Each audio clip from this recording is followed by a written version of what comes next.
Hi, everyone. Welcome to the Homeschooling Conference. Today we talk to Sue Wolf Patterson. Sue is an unschooling coach and mentor and has helped so many unschooling families in their journey. First, we're going to watch a video that Sue has shared with us, and then we're going to get to interview Sue. I hope you enjoy this session.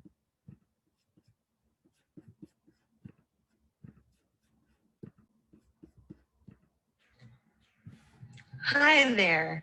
Do you have some questions about unschooling? Have you heard about it and you wonder, could this work for us? Maybe you need some clarification on some things you've heard about it. Well, I'm Sue Patterson, and I'm a writer and a community organizer and a homeschooling coach, but I'm also a suburban mom who pulled her kids out of the school system almost 25 years ago.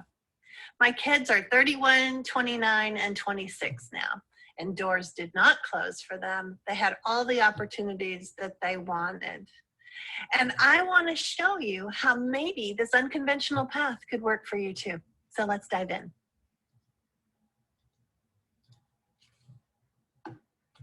Okay. All right, so these are the two big questions, right? What is it? And can regular people do this? Got my notes here so I don't get off track too badly.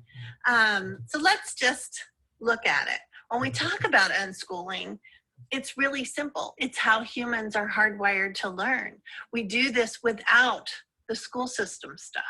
We don't really need those tests and quizzes and subjects and grade levels. And schools have convinced us that we do need all of that in order for kids to learn, that they have to have that to keep them motivated. But it's not true. They're wrong. Humans are naturally curious. They like challenges. And the truth is, life doesn't show up in subjects like this. It's a mix of it all. Only in school do subjects come at us in these neat little compartmentalizations with categories and everything stays in its 45-minute slot. That's not how real life presents. So unschoolers say, what if we let kids learn through life? What if we, as parents who have more life experiences, help kids find resources and opportunities that they don't know about? What if we help them grow the interests that they have? Now, the argument comes, well, yeah, but we've got to make sure they know the basics first. But unschoolers know that the basics are the basics because they weave through daily life. They show up often. And then as parents, we're involved with our kids' lives, and these basics are happening with daily activities. Because really, if it's just not going to show up in real life, do we need to spend 12 years, 5 days a week, talking to the kids about it? There's another aspect that's on the other side of the spectrum. That is, okay, it's fine for kids to play and explore when they're little, but when they get older, they have to buckle down. Adulthood, it's just around the corner. And we have to get them prepared for college or for a career path. And so, while yes, we want everybody prepared for adulthood, we want them to have every opportunity. We don't want our life choices or their life choices to ruin their chance for success. But we've been convinced that school knows best. They want us to keep the kids on this conveyor belt from high school classes to college with blinders on them so that they don't get distracted by their interests or their hobbies. For so many teens, they up the pressure and they remove the fun, and then they wonder where the teen spark went. Where did that little kid that loved learning go? Well, we as a society and a family stayed bent on staying in that agreement with the school system that we would keep their nose to the grindstone in spite of what the kids were showing us that they needed. Not that parents are really to blame, they're just doing what's familiar. They think this is what good parents do. But unschooling parents, they go a different route. Everybody in society goes off to the left with conformity and attaboy stickers and gold stars and people pleasing. And trying to gain approval, and then we go off to the right, ready to explore and to dive into life. It's not that unschooling parents are different than you are. It's just that something happened that made them take those blinders off. Maybe they listened to their kid when he said he was miserable or not enjoying learning or bored out of his mind. Or maybe they remembered feeling the same way. Or maybe you had a perfectly good experience in school yourself, but you can see that your child is a different person with different personality traits, and the school system is not the best option for them. Because something else that unschooling parents know is that we have options, that learning can happen in so many different ways. Waiting for a teacher to pour information into our heads is one way to learn, but not the only way. We find answers to our questions and solutions to our problems through talking with other people, pulling up a YouTube video, researching on the internet, tinkering on our own. And what's really incredible is that the more we do it, the more we see it was always there. Our desire to learn is in our hardwiring. Schools were always shushing us so we would be conditioned to listen to them, but we didn't need to. The desire to explore and discover, those things have always been in us innately. So that's what unschoolers tap into. And because we as parents are living right alongside them, we see more ways to connect. We notice little things that might help make the experience fuller and richer. We expose them to other places and activities and things happening in the world.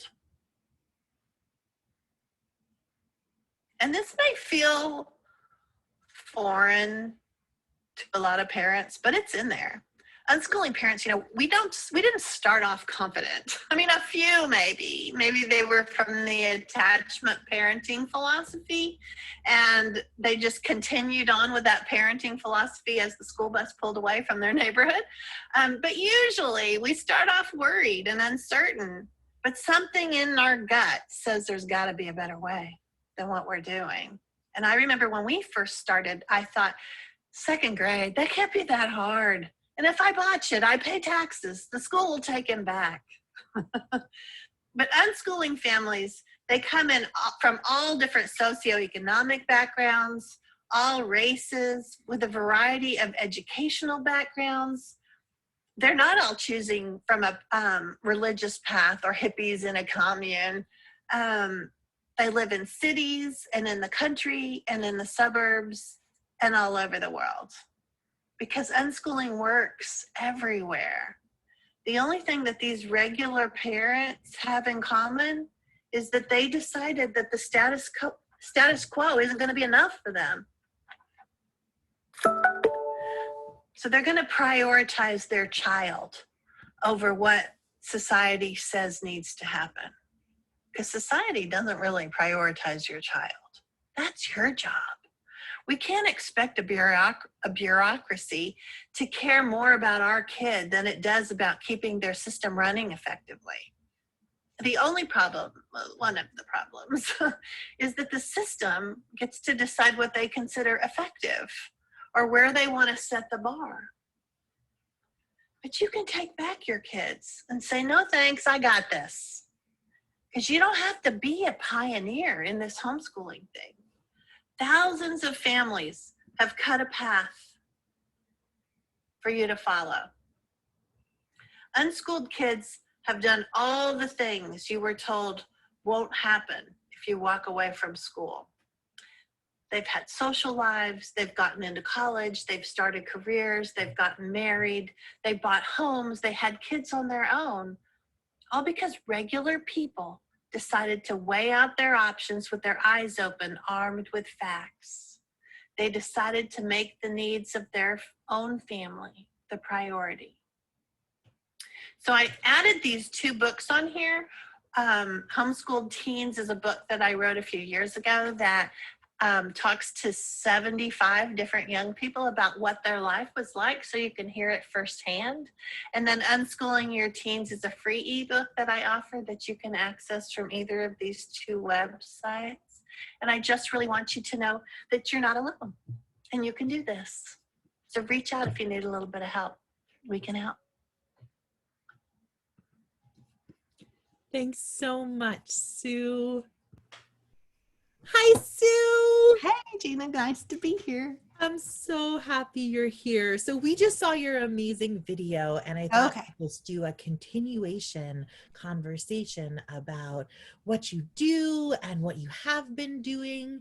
So first, I'd love for you to introduce yourself, and then I really want you to tell us what unschooling looked like during the time when you were doing it.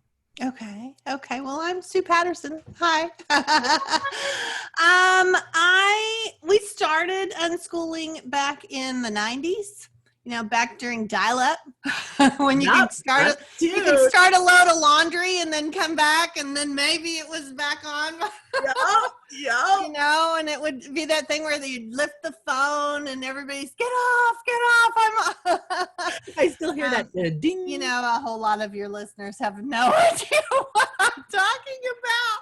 But anyway, so that was how we started. And, now they're grown now. So, fast forward to where they are now, and they're 31, 29, and 26.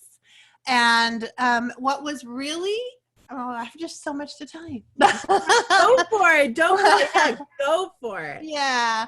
Well, they were three really different kids. Not that they were brainiacs or really, they were average, curious, happy-go-lucky, do their thing kids.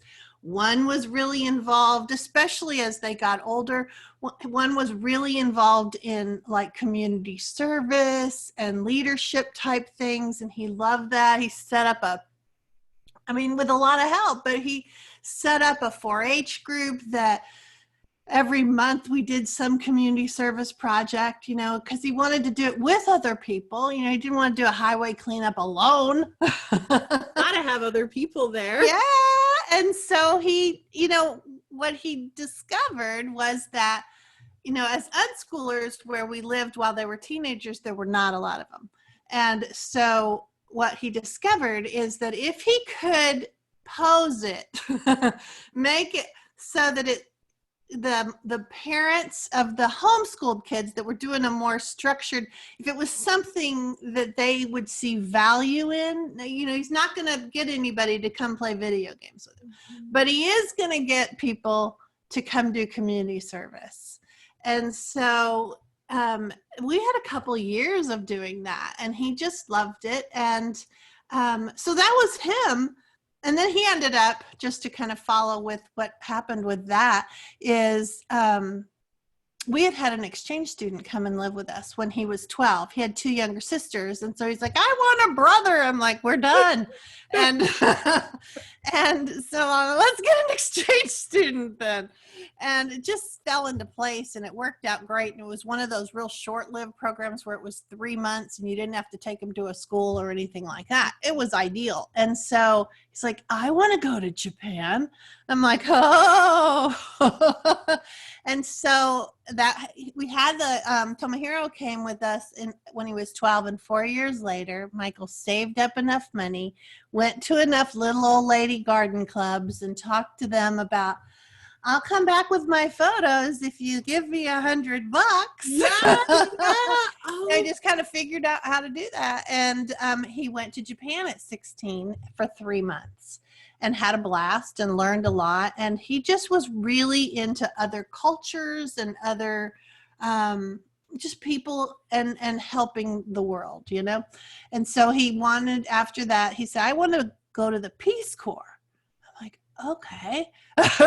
And it turns out, we didn't know, it turns out you have to have a degree for that. And, here's this unschooled kid who never wrote a book report, never wrote a research paper, never really did textbooky kind of stuff, had a super involved life and had lots of opportunities to do math and to read and to, not a lot of opportunities to submit writing really. He was in Boy Scouts, and so he would have to write stuff for his Boy Scout badge, and then he would have to write thank you notes to grandma, stuff like that. That's like the sum total of his writing. And I say that because then he went to community college. He got into community college and he got into the university because he could transfer over, and ended up with a degree in journalism. So I think, so super long, but I think it's really important for parents to know that all those hoops they're making kids jump through because they think you may need it. You may need it. Well, I'm here to tell you, you don't need it. I didn't make him jump through any hoops, and he got everything he wanted. And it was a very academic choice. He didn't decide to become a potter. Or, he decided to be a journalist and with a minor in anthropology because, of course, he still had his like Indiana Jones bent going and archaeology and anthropology. And he was magna cum laude. He wasn't even like sloughing. He really did well. And he said it was because, we've had a lot of time to talk about it. And he said it was because he didn't carry all that baggage everybody else had. Everybody else thought, oh, writing, math. And he's like, we just slid off his back. He didn't see it as the enemy or something to avoid. So he just did it. He says, Mom, I have two that went to college. He said, they teach you what you need and then you take the test. You just have to show up and listen. He says, I don't know why people make. I know that right from a academic standpoint, right? I teach teachers, but we're always, you're giving practical skills for people to go out there in the world and do it. Right. And so sometimes we always get worried about prerequisites and like what the student doesn't know. And the one thing we know about unschoolers, as your son has proven, and a lot of people, is that unschoolers learn like they know how to learn. Right. So whatever they need to know, they either find it out or they know it already. Right. So right. So and that's why I said in that video about, a lot of times from the younger end of the spectrum, they worry about the basics. How are they going to, if they don't have the basics, how can they do it?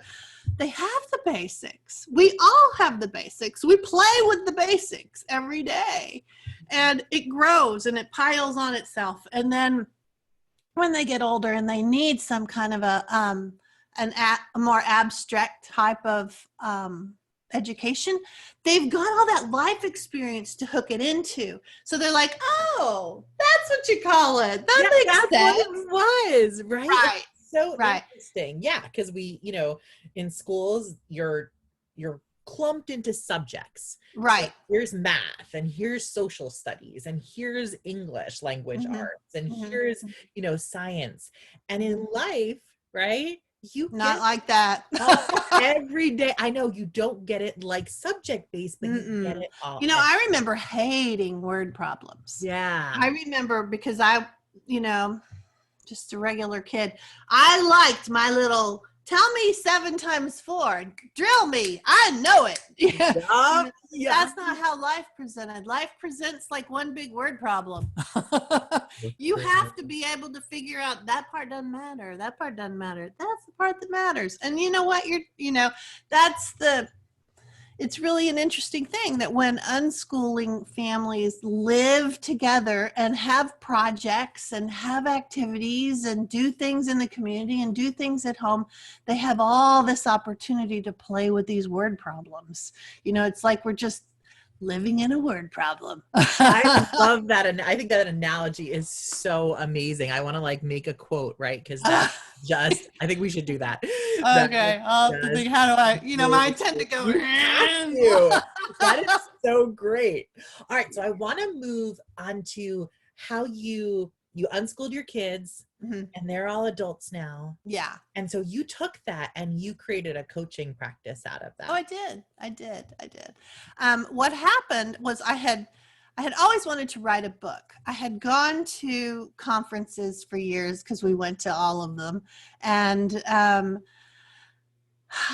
we would go to those conferences that had teen panels, and the teenagers would be up there, or young adults, and those rooms were like packed. Everybody wanted to go, and they used to say, well, it's like we're in a zoo, but people just wanted to ask them questions, and are they normal, and what are you going to do, and how'd you make friends, and do you hate your mom?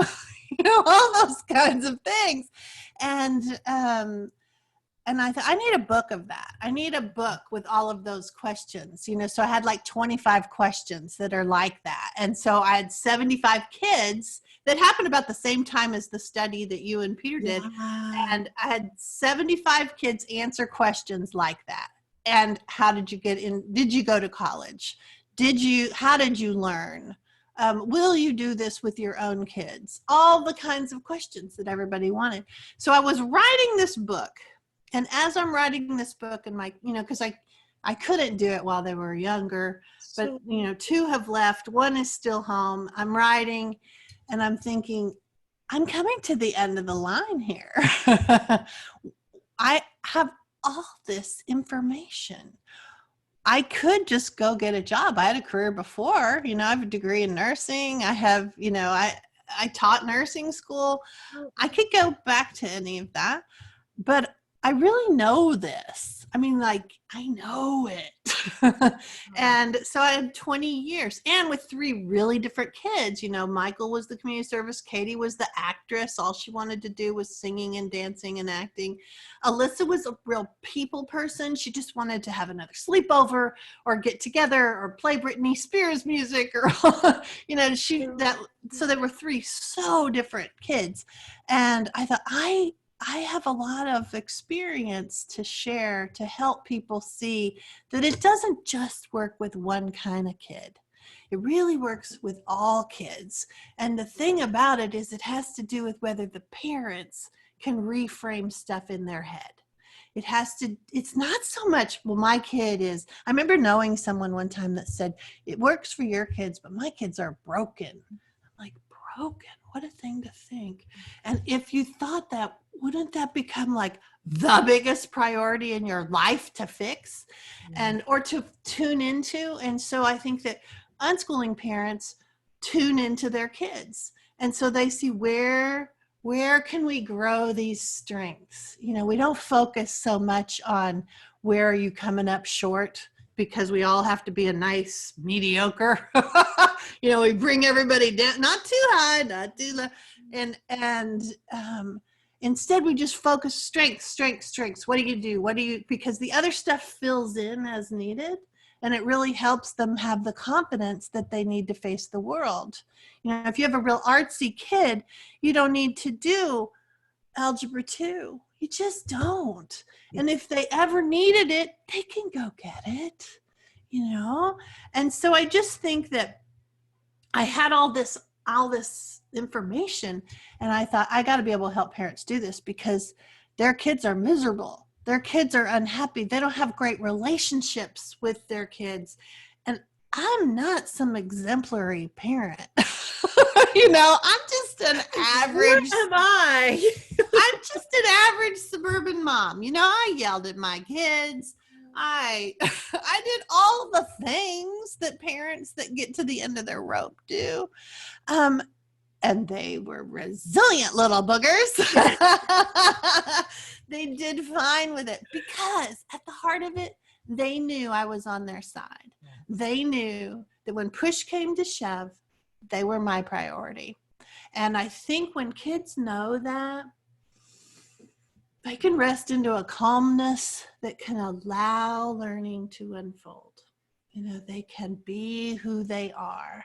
I remember somebody saying, you were as proud, and I think this is kind of she said, you were as proud of your child that went to cosmetology school to be a hairstylist as you were of your magna cum laude college student that's working on his MBA now. They were both pursuing what they loved. They both felt good about who they are. And I didn't have that feeling that people have of, these are the things you want them to be, these are the things you don't want them to be. They're happy, they are just fine as young adults. I want to bring up two things you said because I think they're so important, right? And the first thing that you said, there's so many gems in this interview, Yaz. The first thing that you said is that focus on strengths, right? The focus on, like, you want your kids to love what they're doing, and you want your kids to grow into their strengths. Right. And the weaknesses, I mean, we can work on weaknesses if we want to, but most of us use our strengths throughout life to grow. Right. So I think, and as adults, don't we kind of shy away from our all weakness? the time? It's a human nature thing, right? I mean, a fantastic book. It's called StrengthsFinder 2.0. Oh, okay. I've heard of it. Yeah, it's worth it. I mean, it's like $14. I gotta write it down and tell my clients. Yeah. And it's StrengthsFinder 2.0. Okay. One of the reasons why I love this book, it's a very, very mainstream book. Yeah. But it really allows people, and the message is, hey, everybody has 5 signature strengths, right? Strengths that they can focus on and strengths that they can grow into. Yeah. And isn't that what we all want to do, want our children to do, and want to do for ourselves? Right. So that's such a pro of unschooling.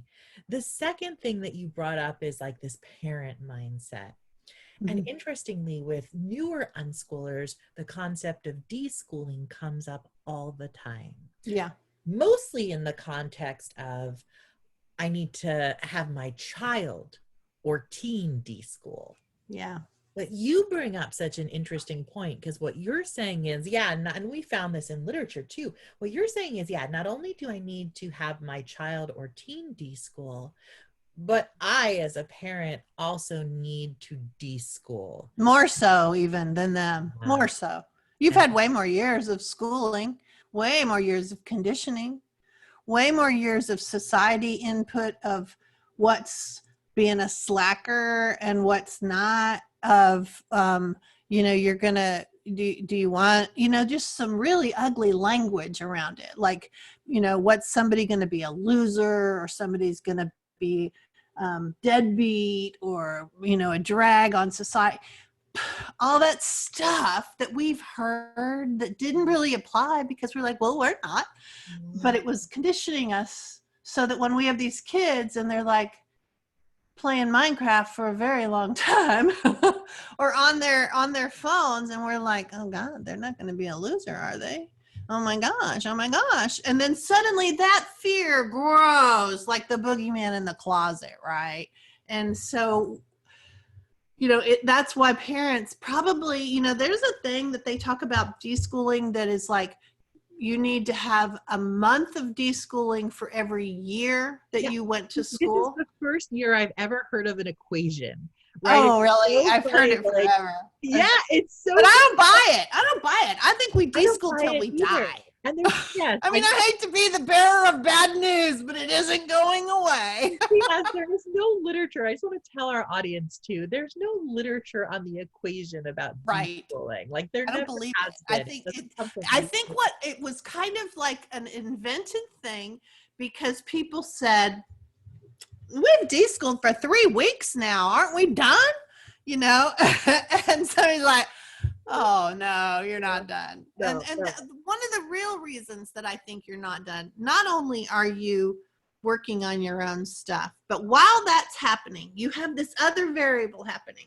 You have this kid that's growing up, that's developmentally changing, that used to be interested in Lego and now is interested in boys, and you've got to figure out, that's going to make you like, ooh, I didn't feel that way before and now I do. Those are new things to get triggered.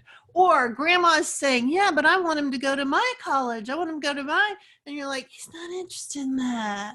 And so then that's triggering stuff. And so when you think, and then, to be honest, and then as they are young adults, and I think, oh, shouldn't they be doing this? It's not even educational anymore. But we have these stories in our heads that we got to learn how to get a hold of and realize that's a story in our head. It's not reality, and it's not even their path. Yeah. And, I think that unschooling parents have this fabulous opportunity to really dive into that they can start to see that, yes, I'm providing this fabulous environment for my kid to unfold and learn and grow. And I am getting that opportunity to learn how to be the parent I want to be, and it's not about, I want to be a parent like her, like her, like her. It's about Parent like you. thinking about your own values, slowing down enough, pulling off all of that stuff of other people saying they need this and they need this and they need this. Because when you focus on that, you don't have time to focus on yourself. You don't focus on, I don't want to be a screamer anymore. I want my kids to feel like they are the most important thing, because I know that that's going to bring everybody's anxiety down. And that's how learning happens, right? That learning happens when you're not all freaked out. And parents set that freak out barometer. That you have a kid that's melting down, how you react to it is going to change the world, And if and you're freaking out, right, it instills right, fear in right. your children. And then once it instills fear in your children, you do get resistance. Right. So if you're living with that resistance, that's difficult. Right. And it is. Right. It's so true. I think unschooling parents will know this, right? Once you become more relaxed within yourself and more focused on not so much the trajectory that your child is supposed to be in, Yeah. but just your child themselves, everything becomes better. Right. Because it's all fixable. Yeah. There's no finish line. There's no, I've got to get this cranked out by the time they're 18. What if they're 17? What if they're 19? What if they're 22? Yeah. Nobody says it has to be by a certain age, Yeah. I love and that. we put this pressure on. And then, really, to be honest, a lot of it's ego. Sure. We've got a lot of ego stuff that we've got to work through. Our kids, we see, we wear my kid is a whatever honor student, these badges of honor for our parenting. And we got to kind of undo a little of that. That's, it's so funny because as a parent of a young adult, that's hard because life expects you to have these specific markers or milestones, right? Like we wear them. My child graduated from college. Sometimes, especially if you're an unschooling parent, I found extra pressure as an unschooling parent in terms of outcomes for my son.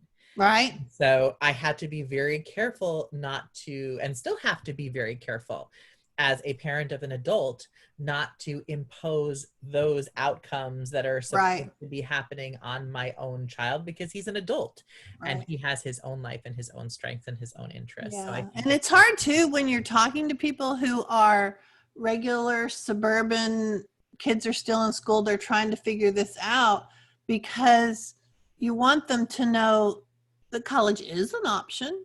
That's really what I see. The big questions are that they're afraid doors are going to close and that they're not going to get into college, or they're not going to be smart enough to pass some assessment that helps them get into college, or the SAT or the ACT. And actually, my kids didn't even take the SAT or ACT. They just took community college classes and transferred in as a sophomore and bypassed it.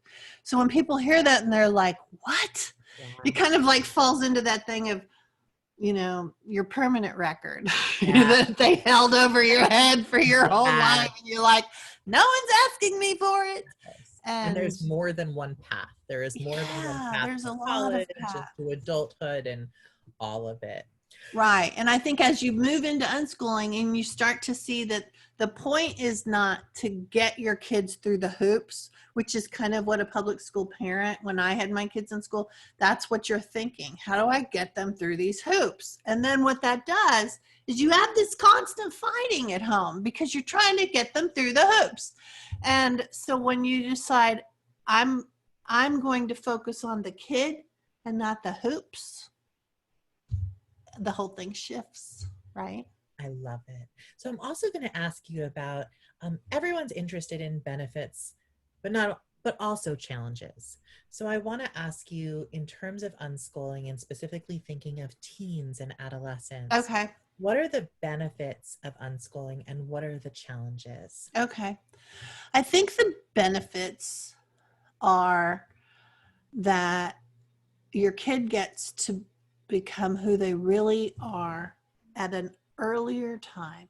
That we oftentimes, aren't we as adults, 30, 35, we're finally starting to read for pleasure because it drove it out of us, all that extra reading that we had to do, reading that we didn't even want to do. Or we took a while, but I think maybe that's why we have this thing called a midlife crisis, because there's been such a, you don't get to focus on yourself until later. And so unschooled kids don't have to have that because they've been knowing who they are and what they like and how their preferences direct their course. They know themselves. So I see that as a huge advantage. They have a confidence. They don't have that, they haven't been bombarded for 12 years of approval seeking and peer pressure that happens when you live in a school system, because basically that's what they're doing. They're there for most of their 12 years and they're trying to cope, and they don't have a lot of they don't have a lot of help on how to cope. And by the time they get home and you're like, I want to help you, and they're like, I'm so worn out, Tired. I don't want to talk about it. It was embarrassing. And and so I think that we have this opportunity to really help them through things. That's a huge advantage. So that we still have peer pressure in an unschooling community and a homeschooling community. And so on the drive home, you can be like, that didn't go very well, did it? And you get to talk about it in a way that they can process it and think how they, it's going to come up again. How are we going to cope with it? As opposed to, hopefully they remember what happened after 25 injustices that happened all day long while they were in school, and said, you're right there. And so you get to be with them to help them do that. And of course, the obvious advantages of things like the flexibility that you can go where you want, when you want. You've got better prices for airfare when we get our airlines back going. Shorter lines at the theme parks because it's a school day and not a weekend that everybody's trying to cram a little bit of fun into their lives on a weekend. And so you have so much more flexibility. And then you have a kid that has a runny nose that morning and let's just watch some documentaries. Let's just make some brownies. Let's have a relaxing rest into it. So your body gets to be more listen to, really. You get to accommodate it. You can rest when you need to rest. There's so much written about sleep deprivation. I love that, right? Because public schools, especially during this time, so we're recording this during COVID, and in public schools and private schools and charter schools, there's this huge conversation right now because we're living in a traumatic time about the power of social emotional learning. And I think that something that's not talked about, but one of the benefits of unschooling is that unschooled kids really have this time and space to really think about things like, how am I feeling? How does my body feel when I'm doing this? Yeah. How does, do I feel all crunched up or do I feel relaxed and good? Well, when you're in school, you don't have time for that, and they don't encourage you to, because we got to get to the next point. We've got 40 minutes. There's no time to feel into your body. Yeah. And I'll always say, right, I teach teachers, and I'll always say it's not the teacher's fault. It's the system. I don't blame the teachers either. I think honestly, the system kind of hides behind the good hearts of teachers. Agreed. Completely agreed. And I think it's so interesting that you said that, because I think that's a beautiful point. And I think that it's really important. It's like an important point that unschoolers do in terms of social emotional learning, get a ton of it just in their everyday life, especially as teenagers. I love that point. Challenge. So you were saying, what about the challenges? Yeah. Because the challenges are kind of the flip side of that coin, right? Yeah. The challenge is you got a front row seat to all their angst. Yep. You have to figure out how to separate yourself and yet still be there. And that is personal work, you know. So I think that a lot of times your success is going to depend on, are you willing to do the personal work? And because you've got to figure out how to get your ego under control, how to not see them as an extension of yourself, how to let go of the story of your family and their childhood and your life, and instead look at that kid standing right there in front of you in real life. That's more important than the story in your head. That takes some doing. You know, you have to it helps to have another, you know, that's one of the reasons I do this coaching, is that we have this community of people that are working on that. You know, how am I, you know, they're making me nuts. How do I step away? What would be some good things to talk about? It's nice to be able to have other people that are walking on this same path to say, yeah, I had that happen. And then when we did this, it kind of like dissipated. As opposed to in the rest of the world, you'll say that to them and they'll say, well, you just need to show them who's boss and tell them to get in line. And so we don't have to always have to hear that, you know. That can happen on Facebook, all it's going to happen, but we can find a community of people that share this perspective and that can offer us some insight when we get to a stump place, you know. So beautiful. And that flows so beautifully into the last question. I could talk to you for hours. I know. I was just thinking, Awesome. Gina, how long do you have? I know there's so many gems that I just want to like feel them out. I can't wait to listen to this again because I really do. I want to like, yeah, you know, 25 years of doing this, I got a lot to say. And we have so much wisdom about it. Right? Oh, that's really kind of you to say. I just think of it as life experience. I'm happy to share it, Right. you know. So tell us where we can find you and what you're doing next and all of those. Okay. So I have SuePatterson.com for my coaching website. And over there, you can join a membership group. Well, right now the doors are closed because I decided to like get everybody settled. And we have a really cool program that people can go through where we focus on, you know, what's giving you the most grief? Are you just overwhelmed? Are you worried about gaps? Do you have too many critics in your life? Is it technology or other parenting issues that are giving you a hard time? So we have like all those 25 years of materials. I have them batched so that we can and you can find other people that are having that same kind of a problem, and how can we share resources? So the membership thing is great, and it's going to open again. So there's a wait list. If they want to get on that, I would really recommend it. It's not a commitment or anything. So that way you just know that when it opens, you can do it. So I also have this subscription where people can get an email from me that has a podcast, a little pep talk podcast every Monday morning, and a couple of action steps for your week.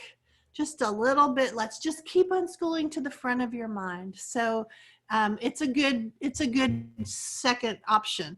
It's also really good if you've been doing this a while and you're like, where's the joy? and you need somebody to kind of like rev you up a little bit. Yeah, so that's a good option. And so there's a couple other benefits that come with that. And then over at unschoolingmomtomom.com, and that's with a 2, mom to mom. I have tons of articles and videos and ways to help people figure different parts out, because there's so many questions, and this person is bothered by this and this person is bothered by this. Well, we've got it. We've got like the top 12 things that people say, I don't know about this unschooling thing. All right, well, and it's not just my writing. It's writing from other unschoolers around the world who I think can really help you grasp and overcome those issues that you have. So then I have a Facebook group that's also Unschooling Mom to Mom. And on Tuesdays, we do a free Q&A that's in just a thread for a couple of hours. And so the questions that can come in, they sit in a little pending pile, and then we bring them over on Tuesday, and I answer them, and other longtime unschoolers answer them, and then we point you to directions for resources. So that's there, and it's Instagram and Pinterest, and Unschooling Mom to Mom is where you would find all of that. So yeah, lots of things. It sounds like so much, but it was like, okay, this year I added this year I added this, and then it's all. I love it. So yeah, unschoolingmomtomom.com. The 2 is 2. Exactly. And then SuePatterson.com to work with me a little bit more. Also, I have a bunch of unschooling guides. If you're more of a DIY type person, like what about socialization, or what about deschooling, or what about technology? You know, it's like 20 to 30 little mini pages of little mini magazine with journaling and different ways that you can kind of work on stuff. So one of the things I learned as an unschooling mom is everybody learns differently, and that includes moms.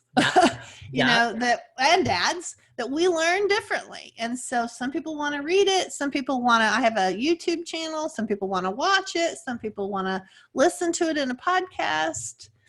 We can handle it. We can do it all. You love multi-sensory learning here.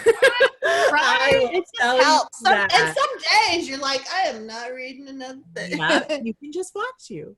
Yeah. So cool. Thank you so much. Thanks for having me. You know, I love talking with you, Gina. It's been such a thrill. You are amazing. Oh, Thank you thanks so much. I'm happy to be here. I'm happy to